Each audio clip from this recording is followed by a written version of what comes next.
Идеята да предоставиме възможност на хората да общуват по по-различен начин. Да могат да се отпуснат, да могат да се замислят за неща, за които преди не са се замисляли. Много хора започват от духовен проект или идеен проект, докато ние сме започнали точно по обратния начин. Чрез материята хората да могат да се докоснат до самите себе си, защото духовността е в нас, тя не е някъде отвън. Места като Ананда, като Веда хаус, като Слънце луна, като йога студията, изобщо местата, в които повече се опитват по някакъв начин да концентрират фокуса си от една страна към ненасилието и от друга страна към духовното послание към хората, към здравословното хранене. Те се опитват да направят промяната отвътре, или така наречената тиха промяна. Просто такива местенца в София липсват. И не защото ние сме пълни или някой друго е пълно. Не, за да могат те да помогнат на хората да се променят. Ананда е като един свеж полъх в кварталните заведения. Светлина, която ти дава едно блаженство, истинско блаженство. Затова Ананда е блаженство. За мен Ананда е едно голямо щастие. Не искам да твърда, че сме уникални. В смисъл, защото това малко ми идва елитарно. Една спокойна вода, едно езеро, което е много спокойно, докато по бреговете се случват супер дивите и стресови неща. И в момента, в който ти видиш това езеро, ти можеш да се потопиш в него и да се оставиш на водата, която да те успокои. В някакъв смисъл оазис на спокойствието е. Там е едно прекрасно местенце, където в градската среда се чувстваш добре, да хапнеш хубава храна. Магично место, което прилича на приказка. И наистина те самите момичета, които работиха тук толкова усмихнати, вие бяха като феички и съвсем допълваха цялата картинка на приказност. Магията в кухнята, не знам, нямам думи да я опиша. Оазис в квартала. Мястото, в което обядвам всеки ден, ходя на училище. Просто винаги идваме тук с радост и нямаме търпение кога ще дойдем пак. Там е мястото, където винаги се събираме, когато сме заедно.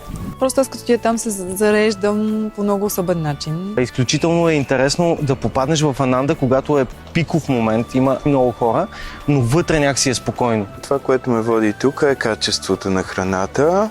След това е атмосферата, което включва и обслужването. Ананда е сърцето на квартала. Цялото това нещо, което се случва в Ананда, е благодарение на двама души. Ние сме Светослав и Светослава. Душата и тялото на Ананда. Водим спор кой, кое и кое откъде. Да. Но мисля, че всичко е много преплетено. Както имената им подсказват, нали, Светло и Светла, те са много светли, много чисти хора, много изразително чувство за справедливост има в тях. Те са отзивчиви, усмихнати, много приятни, мили хора. Активисти, те мислят как да почистят отстрани, мислят за общото, мислят за картинката в България също. Излъчването им е много слънчево. Няма да кажа, че те са моите кумири, но пък ще кажа, че те са хора с голямо Х. Имат изключителния шанс и бих казал добро стечение, късмет, ако искаш го намери в кавички, ще го кажа, да са тръгнали по един път, в който накрая има голяма светлина и тя ги очаква. Анандата е там. Едно от значенията на Ананда е блаженство. Блаженството, истинската Ананда, го откривам в усмивките на хората, които си тръгват от тук, в детските смехове, които също всеки ден тук чуваме. За да се съберат всички букви Ананда, тя едната е А, другата не, някой път да. Много моя дума. И исках да си я използвам за нещо и бях решила, че ако си направя фирма, било то за сватбените торти или нещо, това ще е името. Понякога е Нанда, понякога е Нанда.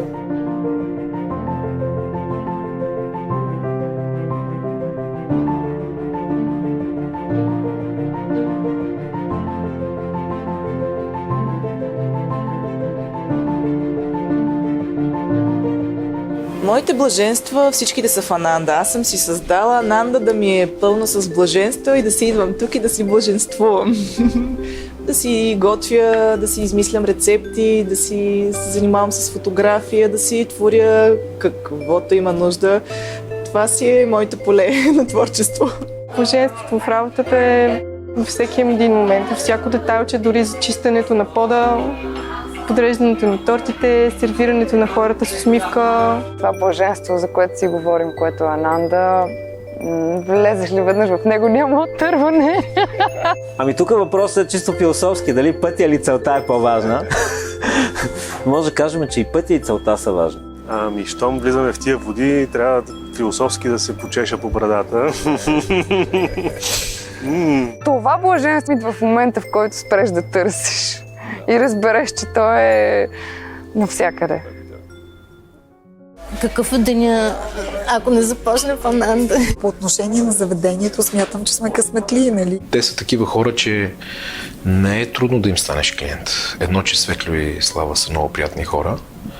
Второто, което е, готвят много вкусна храна и имат добро обслужване и предлагане. Закусвам тук, обядвам тук. И ако не мина поне веднъж на ден, някак се чувствам некомфортно. Нито работя, нито живея наблизо.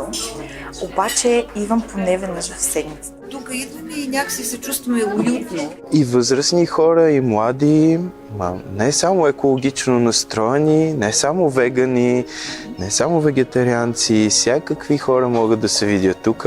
Ние сме удовлетворени от факта, че сме врата до врата и всяко междучасие децата са непрекъснато там. И това е най-голямата награда и за тях, и за родителите им, и спокойствие за факта, че се хранят здравословно. Не знам дали мога да опиша с думи какво точно ги привлича. Това е като да опишеш любовта. Самото начало всъщност е много отдавна.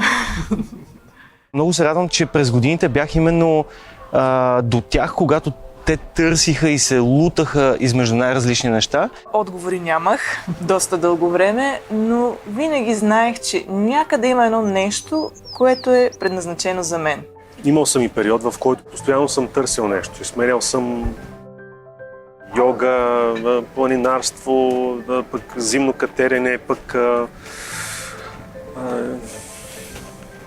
още какво, не помня, нали? Тогава си в период, в който търсиш и...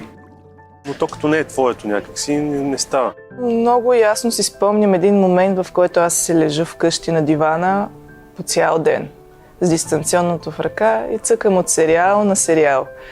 И хем ми е много приятно, гледам си сериали, не се занимавам с нищо.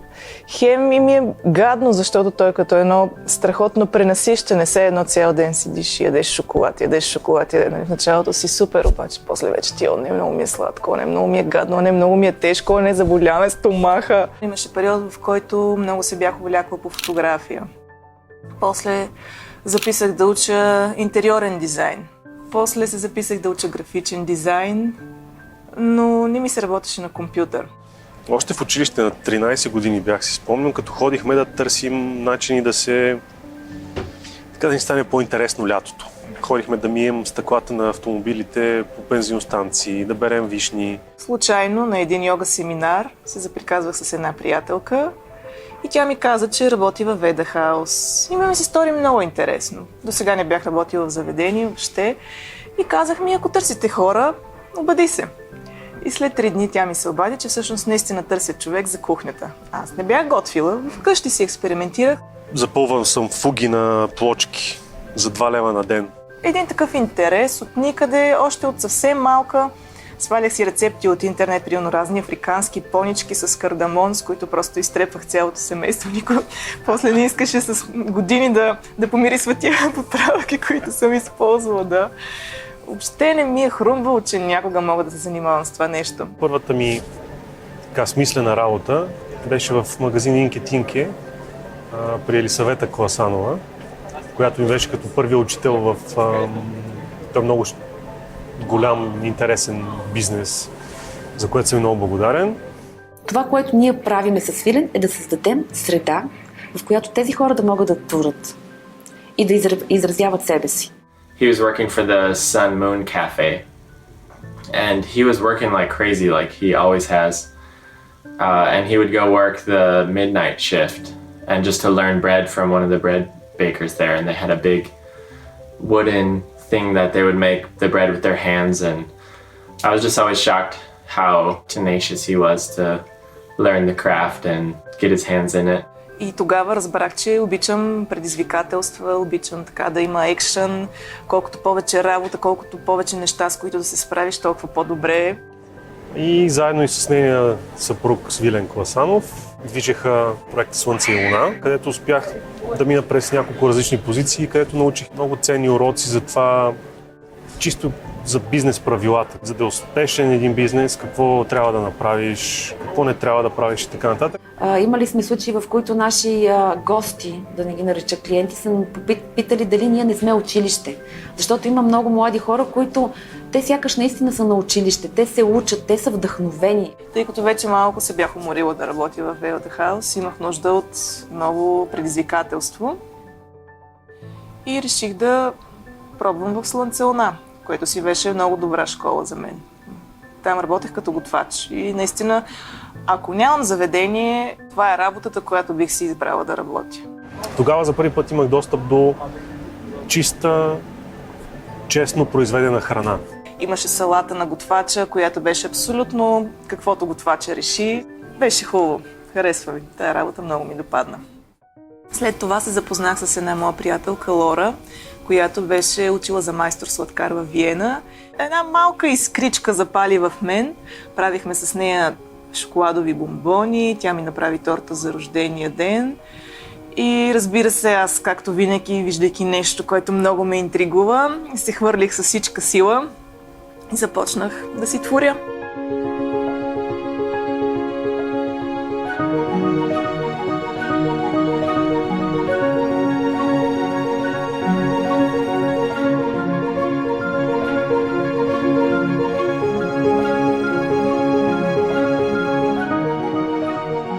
Без да имам това образование, на мен ми стана интересно как се получава така, че от един сух продукт, да го наречем брашно, когато влезе в контакт с вода, някакъв много алхимичен начин, да го наречем, в един момент имаш процеси, които виждаш, че това нещо, което се получава като тесто, то се движи, надува се, има си собствен характер, някой път е по-мудно, някой път е по-бързо. You can take those 4 ingredients and use your hands and your crafted skills to make something delicious and artistic. So there definitely is something to making the sum greater than the parts.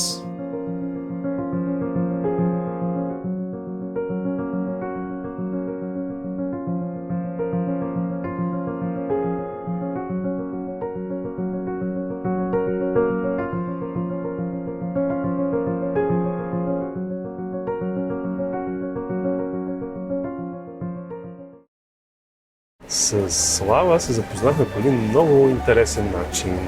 И един ден, както си работех славно в Веда Хаус. 2011 година беше. Тогава купувахме хляб от съседната пекарна Слънце Луна и на касовата бележка видях, че пише касиер Светослав. И тъй като аз съм Светослава и ми стана много интересно, кой е па този Светослав, който работи там. Един ден тя се появи с една от най-широките усмивки, които някога съм виждал на света, с една кутийка с нещо, но аз не гледах кутийката, аз гледах това усмихнато същество, което било с една кутийка, още повече се усмихна и си излезе. При което като отворих и видях съдържанието, бяха няколко много красиви бомбона, направени с топен шоколад, с различна много интересна окраса, с кардамон, с розово листенце. И така разбрах, че някой всъщност се интересува от мен и много иска да ми стане хубаво.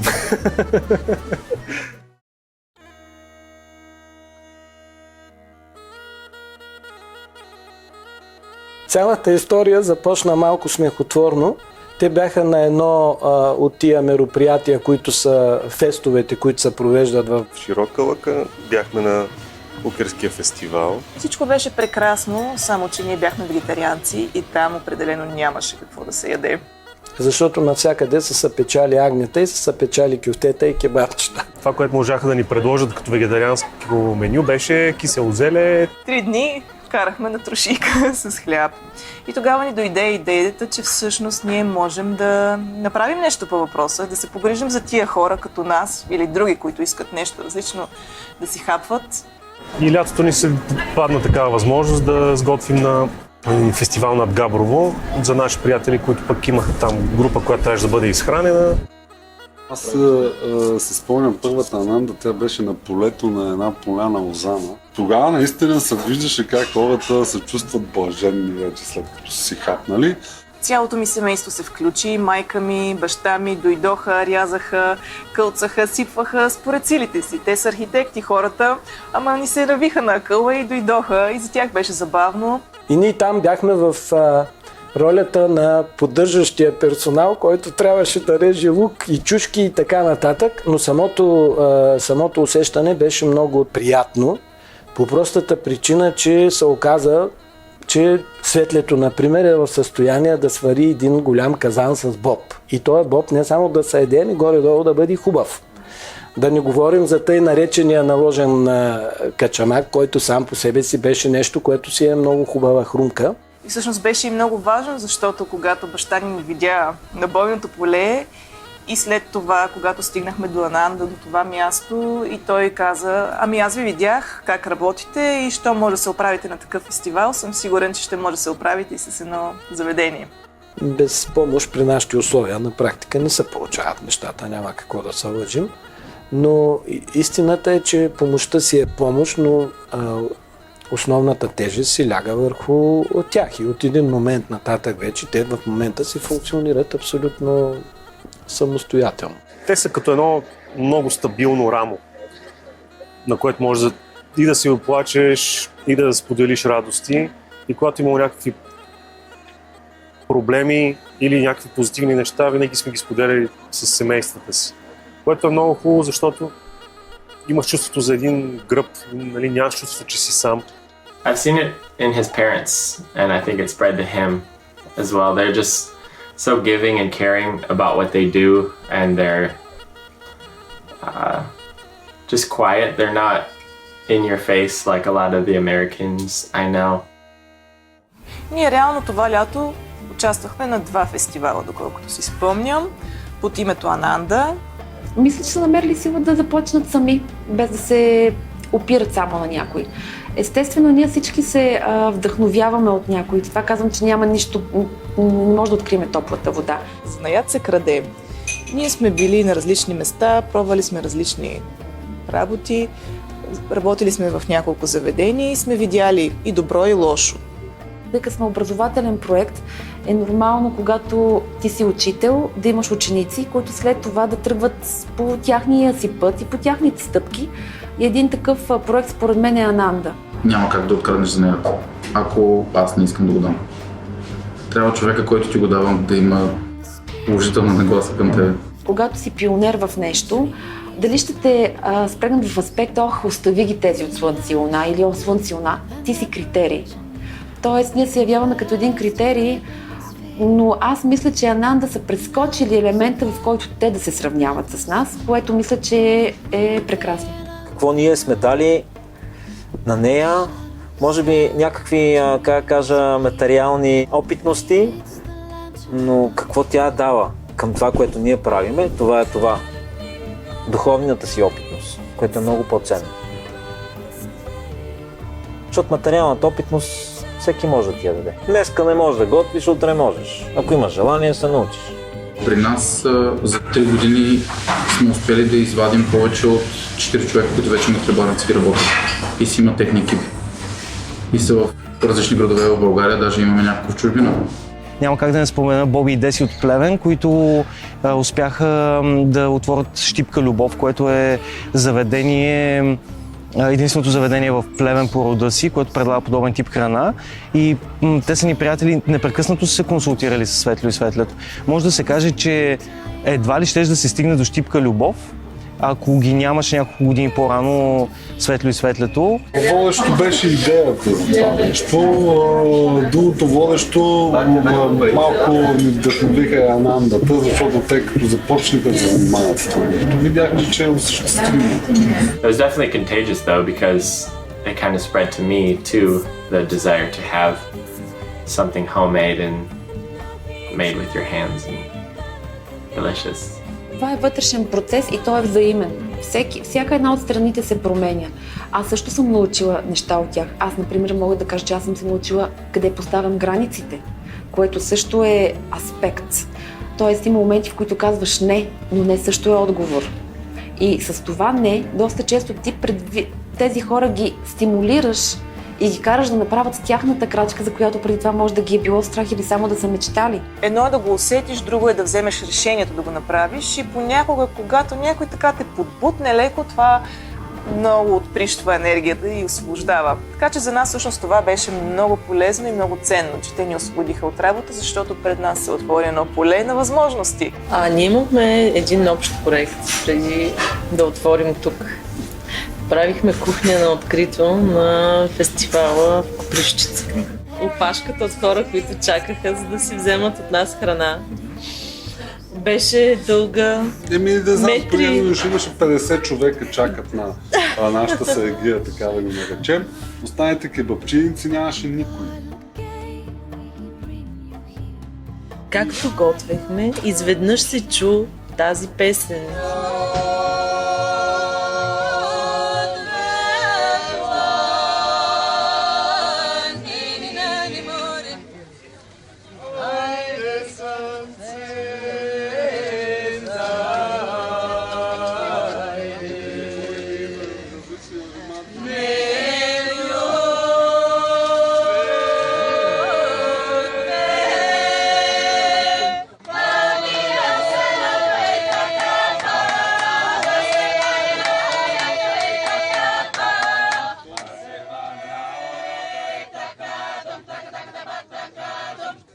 Спряхме да работим, отидохме при тях и те ни поздравиха. Казаха, че това е специално за нас.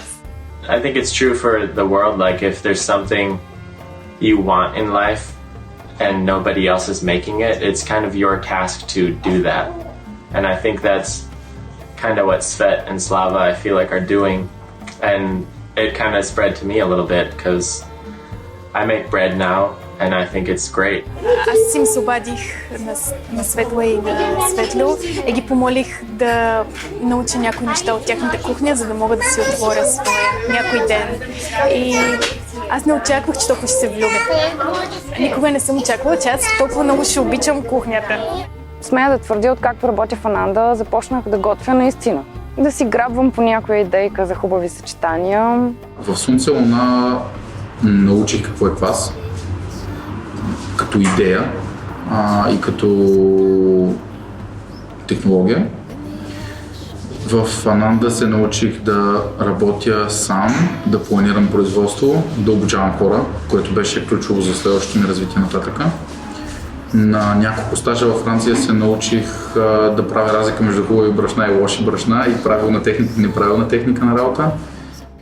Но от всичките си учители най-много научих в Южна Корея от моя любим ментор, който се казва майстор Мо. От него научих, че хлебарството е повече наука, отколкото знаят и трябва много внимателно да вървя между границата на изкуството и науката и да се опитвам да бъда и с двата крака в двете. Впоследствие имахме възможността да отидем до Фурна в Щатите, където наш приятел също работеше с квасен хляб. Като цяло беше интересна технология. Отидохме няколко пъти с него на работа, той ни показа какво и как прави, записахме си няколко рецепти. Въобще беше много ценно. Жанел пък, неговата тогава приятелка, сега вече и съпруга, работеше в едно малко магазинче, деликатесно магазинче и имаха нещо като обедно меню всеки ден и ние решихме защо пак не. Ние да направим един ден обедното меню. Направихме боб чорба, кьопало, няколко вида торти и беше много интересно. На една голяма дъска написахме менюто, българско меню, гости от България. Оттам тръгнахме от забавлението. То винаги е присъствало при нас. Творчеството, забавлението и предизвикателствата, те са нещо, което ни прави живи. Човек е здрав, наистина здрав, когато импулса му да твори, съществува. В момента, в който изчезне, значи нещо не е наред. Даже това е по-силна индикация за болест, отколкото физическите симптоми. Това да си творец не значи, че трябва да застанеш пред платното или да свириш едно произведение и да изпееш една песен. Творчеството е в нас и то всъщност е нещото, което ни е направило хора.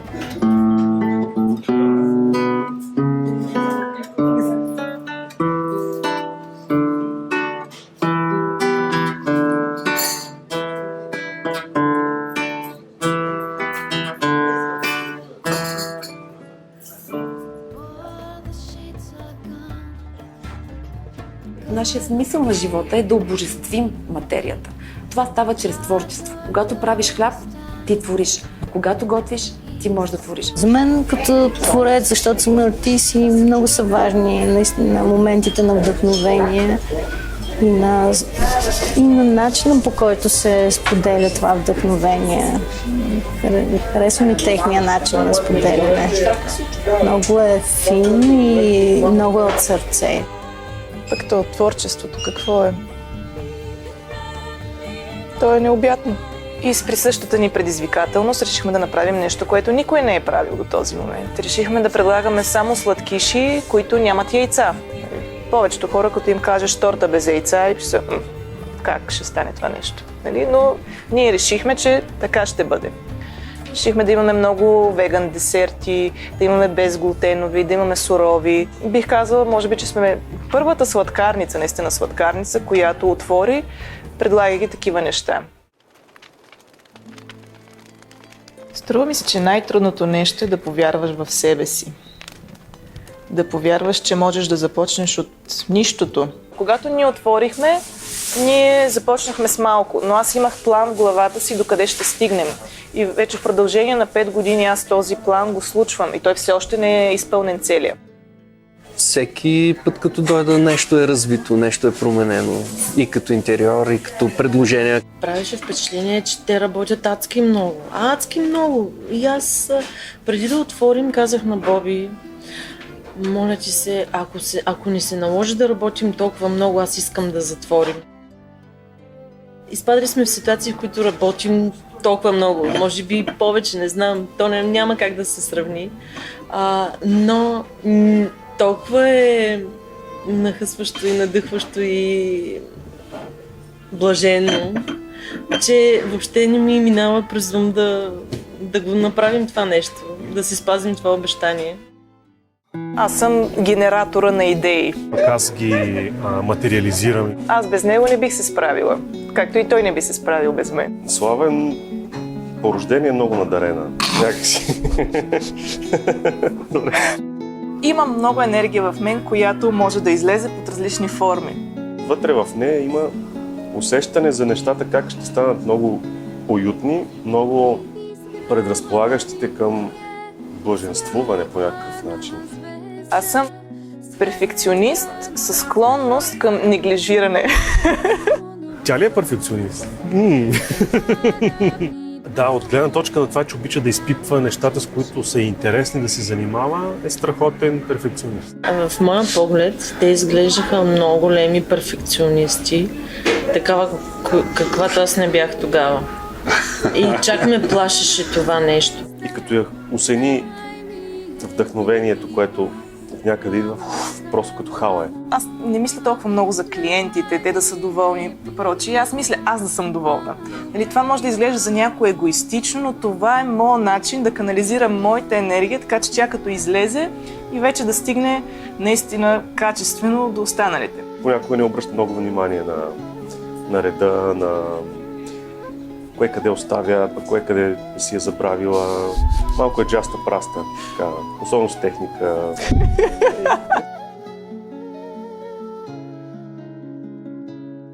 Аз съм странен човек, но той ме учи да бъда добър човек, да бъда щедър човек, да мисля за другите, да им обръщам внимание и да се грижа за тях. I've never seen him really try something and not figure it out or not try to get to the bottom of it. Абсолютно за всичко може да се разчита на теб. Да. Това качество ли е? Качество, да, определено е качество. The more you get to know him, the more you know how many facets he has and how many different things he's into. Like, I feel like he can talk to many different people and reach them because of his own diversity that he has with different types of music and food and cultures he's experienced.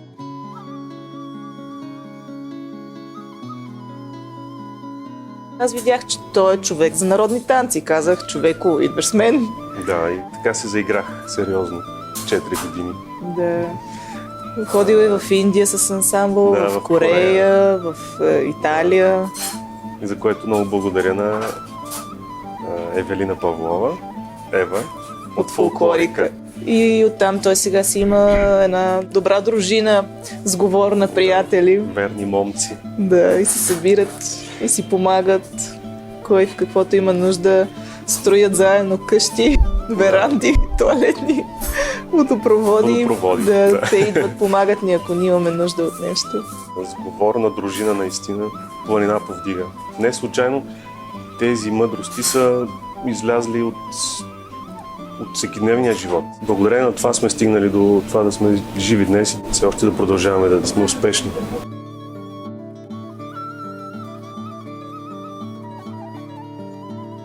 I feel like our stories have kind of paralleled all the things we've done together and stuff. You know, I feel like we're kind of brothers. Той си мечтае да си има градинка и да си гледа зеленчуци, да си е на спокойствие. Да, една пасторална картина, да.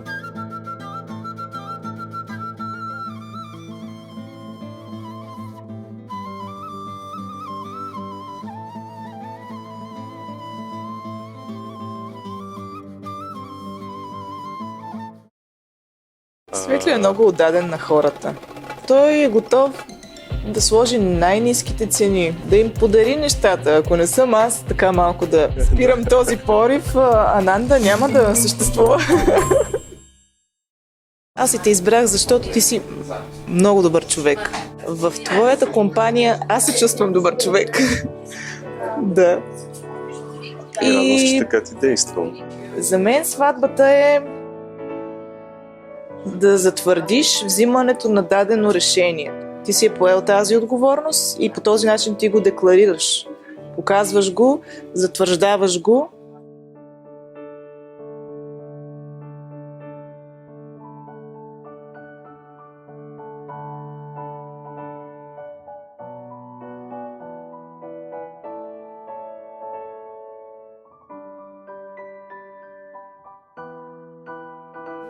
А пък теб си те взех, защото ми се стори сериозен човек и не е зала-бала.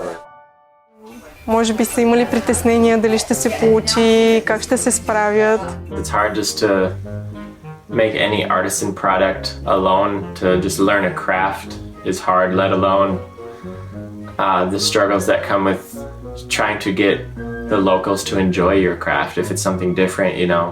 Когато човек започва да мечта индивидуално, доста често в началото хората казват: ти луд ли си? Това няма да стане, това не е истина, то няма да е успешно. Аз бях сигурно единствения, да не кажа, не знам за други хора, който се опитваше да го разубеждава. Обяснявах му, че това е много трудна мисия, че 24 часа си на работа. Всъщност той ме опроверга. Много интересно е, че в този проект, в Ананда, аз съчетах всички неща, които съм правила до този момент. Както интериорния дизайна, аз съм го проектирала, както и фотографията, нашия уебсайт, всички снимки, всички рекламни материали, логото, всичко това са неща, които аз съм правила. Графичния дизайн също. Всичко през което съм минала в моят живот ми беше изключително полезно и ценно и необходимо за изграждането на Ананда. Няма нищо случайно, просто може би на човек му се случват нещата по такъв начин, че полека се обогатява и в един момент намира реалното приложение на всичко, което е научил. И естествено трябва да има стремежа непрекъснато да се развива. Светлето се занимаваше с сватбени торти. Те са малко като произведения на изкуството. На нашата сватба 2012 година се представиха с една страхотна торта, която беше сватбения ни подарък. Нямаше човек, който да не се е влюбил в тази торта, като я опита. Изненадаха ни с торта. Само може да си мечтае човек за такава сватбена торта, която е да е направена специално за теб.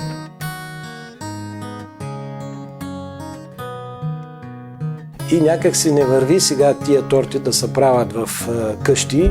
Даже то не беше и заведение в началото, тя искаше да се намери място. Където аз да правя торти с захарна декорация. И самото място и то ни помогна малко да си доизчистим и нашата идея, защото честно казано аз поне нямах представа какво ще бъде, как ще бъде, на магазини ще има само производство ли ще бъде. Те намериха място, където да бъдат себе си и по този начин ни помагат на всички нас, които обичаме Ананда и ние да бъдем себе си в това място.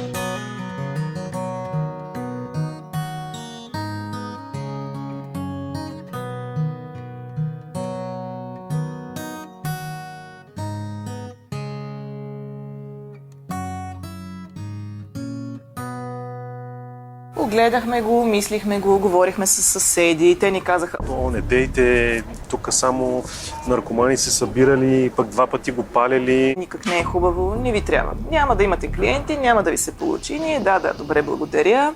Не знам какви неща са се случвали, но Светло каза, че дълго време са чистили, за да може, нали, то да придобие някакъв вид. От самото начало тя си имаше съвсем ясна визия какво иска да се получи, за да стане точно средата такава, че човек да се чувства уютно, все едно си е вкъщи. Хубавите възглавници, уютната атмосфера, книгите, чая, който предлагат. Това е наистина място, което предлага спокойствие и равновесие на душата. Уютно местенце, където могат наистина да почувстват духа на домашно приготвената храна. На мен и вкъщи ми е такава атмосферата. Като се едно да идиш на гости при баба, нали? Да ти е уютно. Беше страхотно. Значи, това е най-хубавият период от моя живот, когато правихме Ананда. Двамата със Светлю сме си правили почти всичко сами. Разбира се, с помощта на майка ми и на баща ми. Майка ми е ушила всичките възглавници, всички пердета. Ние със Светлю сме направили почти всички дървени. Купихме си дъски, рязахме ги, състарявахме ги, байцвахме, сглобявахме. Бяхме тръгнали на гости на Дицата за Самоков. И както си пътувахме, и в един момент просто просветна идеята. Давай, ще се оглеждаме за клона. И няма и 10 минути и казах: Светле, спирай! И му посочих клона, който си лежеше на пътя до нас и ни чакаше. Те ми дойдоха на гости и отгоре на колата бяха вързали един огромен клон. И си викам: хора, вие луди ли сте? За какво ви е този клон? И те казаха, че са го намерили по пъти и са го почувствали така, сякаш този клон трябва да бъде в заведението. Идеята ни беше в интериора да вкараме нещо интересно, забавно и същевременно натурално. Първата година, реално от отварянето на Ананда, я прекарахме тук. Хладилника ни вкъщи стоеше отворен и изключен цяла година. Не сме се прибирали нито веднъж да ядем вкъщи. Имаше много ситуации, в които спяхме тук. Бяха славни дни, бих казала. Много се забавлявахме. Ти забавляваш ли се? Аз и до сега се забавлявам. Как може с такова хубаво дете да не се забавляваш?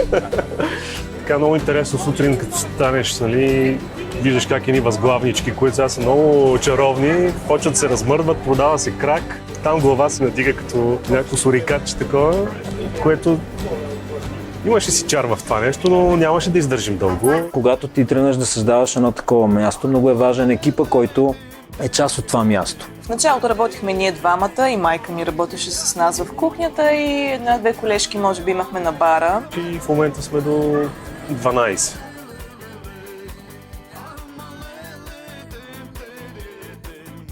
Но най-големия проблем в този бранш е с персонала. Не е лесно да паснеш в такова място. По някаква причина много трудно се намират мотивирани хора, които да се интересуват и от темата на здравословното хранене. Които да умеят да работят с клиенти, които просто да живеят в своята работа. За мен това, което правя, е удоволствие първо и след това е работа. Думата работа, който аз влагам, е като вид задължение. Тук това не ми е работа. Тук ми е толкова приятно, че наистина аз чувствам се едно си почивам от вкъщи. Тук няма работници. Тук има творци. Даже аз се шегувах, че ако не ме изгонят, тук ще си се пенсионирам. Ананда просто беше място, в което мога да изразя, да живея йога. Нали? Идеята на йога е не да бъде ограничена в един час, в една практика, да можеш да я практикуваш всеки ден. Имаме сезонни рецепти. Пролетно време наблягаме примерно на череши, на ягоди, на спанак, на различни зеленки. Лятото идват прасковите, кайсиите. Есента имаме много неща с тиква, ябълки, круши. Така гледаме да следваме природния цикъл, защото тогава плодовете и зеленчуците и въобще всичко е в разцвета си, в своята най-голяма сила. Съответно е най-качествено, най-вкусно и нашето тяло е най-добре подготвено да го консумира. Ние не искаме да продаваме неща, които ние самите не бихме яли, а ние се стремим да се храним по този начин. Това, което направи Светло, беше много наистина впечатляващо и показателно. Неговото дете го храни със същата храна, която храни децата от училището. Най-любимата ми торта е Еуфория. Понякога съм изяждала и 2 парчета от нея, признавам. Тортите, шоколадовите, разбира се. Всъщност няма нещо, което да не ми харесва, като се замисля. Всички от нашето семейство, от малки и големи, обичат техните хлябове. Дори нашата котка, когато нямаме котешка храна, можем просто да й надробим хлебче. Тя е луда по него. Всичките неща, които правят в обедното меню, са ми много вкусни.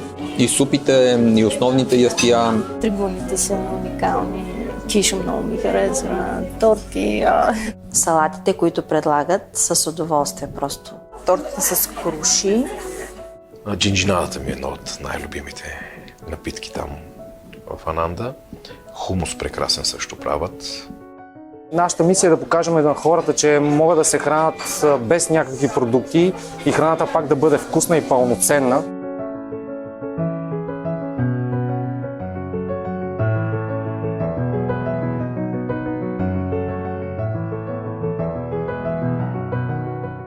С децата се промениха много нещата. Даже сега в момента има един период на затишие.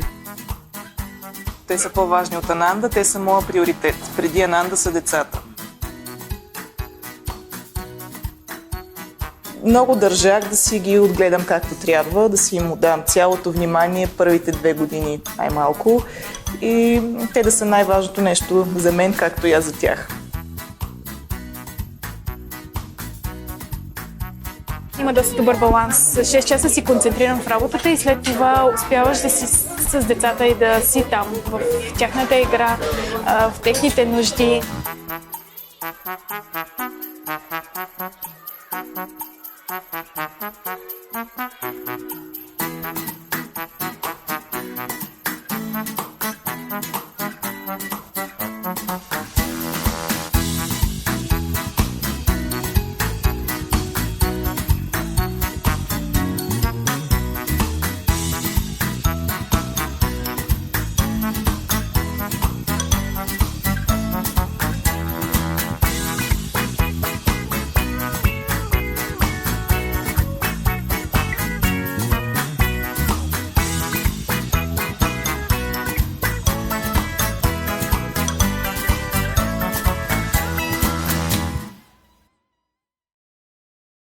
Времената са много интересни, бих казал. Това е според мен за тях само началото. След определено време, в което да съберат пари, за да могат да отворят нещо ново, те ще го направят. Това, което може да се случи след 10 години, а и доста по-скоро, е да отворим второ заведение. След като са направили такова място, те каквото и да решат да правят, ще им се получава. Имаме на къде да се развиваме, имаме какво да покажем, въпрос на време и въпрос на организация. Те имат потенциал и за повече. Според мен всеки квартал има нужда от една Ананда, от хубава хлебарница с хляб на достъпни цени. Със сигурност биха се радвали и хората в другите квартали да има Ананда. На драго сърце бих посрещнал идеята така да има Ананда в младост. И всички ние имаме все по-голяма нужда от такива места, защото живота ни става все по-бърз, все по-динамичен. Като цяло много сме материални. Ето това е голямата разлика, да кажем, може би между нас и Индия. Да видиш един човек, който няма нищо и който е щастлив, а в същото време при нас има много хора, които реално погледнато имат много материално, но далеч не са щастливи. Има хора, които са толкова бедни, че единственото нещо, което имат, е само пари. За да се извисиш, трябва да комуникираш с такива хора, да общуваш с извисени хора, да четеш такава литература, да мислиш такива мисли, да ядеш такава храна, всичко на куп. Не става с нито едно. Примерно, ако се храниш добре, но мислите ти са гневни, ядосваш се на всеки срещнат по улицата, няма никакъв смисъл. По-добре е обратното, по-добре да хапваш от време на време месце, но пък да си мислиш положителни неща и като цяло да си балансиран отвътре, това е по-добрият вариант. Пред най-висшия дълг, любовта към Бога, няма значение как се храниш. Пред най-висшия дълг, любовта към Бога, има значение как общуваш. Ако всеки започне по-малко добро да прави, някакси би станало малко по-добро около нас. Когато си давам моите средства, за да си купя храна от Ананда, аз вярвам, че подкрепям един наистина нов и устроен на много чиста основа бизнес. Ако ние се обърнаме към духа, тогава и бизнеса, и материалната дейност, и дори и политиката, бих казал, биха били в друго измерение. Това е проблема на днешното време, че просто ние сме забравили да се обръщаме към духа по правилен начин. Истинската духовна сила се получава в най-тежките моменти. Ние може да не сме като Васил Левски или като Махатма Ганди или Мартин Лутър Кинг, но носим отговорността тяхното дело да не е отишло на хаос. Всеки според способностите си. Да е светлина в душата ти, да е слънце по пътя ти, да е вдигнато челото ти, да тежи думата ти, да е огън в огнището ти, да са от радост сълзите ти, да е верен другарят ти, да е мир в съня ти, да е споделена обичта ти, да е мъдрост в избора ти, да е здрав корена ти и да пребъдат рожбите ти. Да бъде